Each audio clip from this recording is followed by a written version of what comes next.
There's a pretty popular clip that's been going around social media that I've seen from a pastor in Arizona called Mark Driscoll.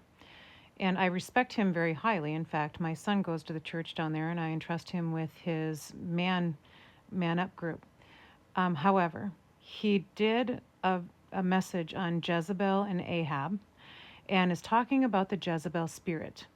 The spirit of Jezebel actually ended up being a woman in the Bible, for those of you that are not Christians, and Ahab was the man. The Jezebel spirit is actually one that can be diagnosed now in today's psychology world as a narcissist and or a psychopath or sociopath. And those are primarily, statistically, men these days. And the woman is generally the Ahab that gets in relationship with the Jezebel. And at the very end of the Bible story, Jezebel gets eaten by dogs. The experience of being a narcissistic abuse victim, the Ahab in this story, is actually one of being eaten alive because they erase your self-identity.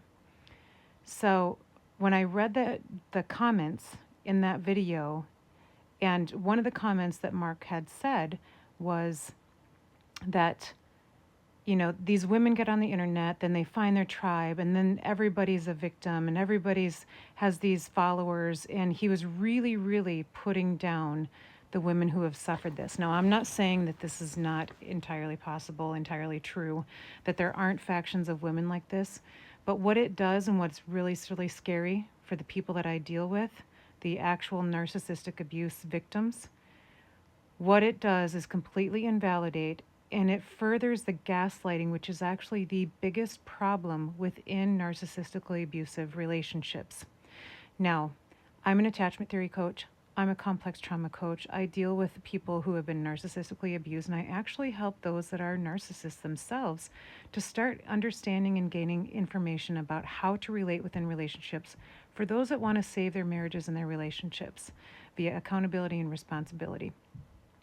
If you are hurt within close, intimate relationships from childhood, from parent to child, and then it ends up being something like that in marriages, if the relationship has hurt you in your personhood, in your heart, in your soul, it is going to take healthy, safe relationships to fix that attachment wound within you.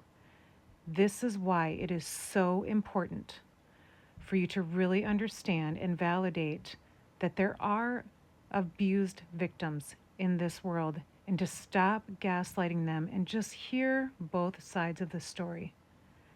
One side is not valid enough to make a discernment, and if these people have been narcissistically abused, they also have a very skewed image of what their relationship is with God as well. And if pastors like Mark Driscoll are going to lay it out that it's a man-woman deal rather than just talking about the spirit, it's very, very dangerous and actually creates more victims, not victimhood, but more victims, and creates a very, very negative stigma and is very, very damaging to people. And it will actually push them further away from God, especially coming from a pastor. Please reach out if you have experienced this type of abuse, this type of spiritual abuse, this type of narcissistic abuse.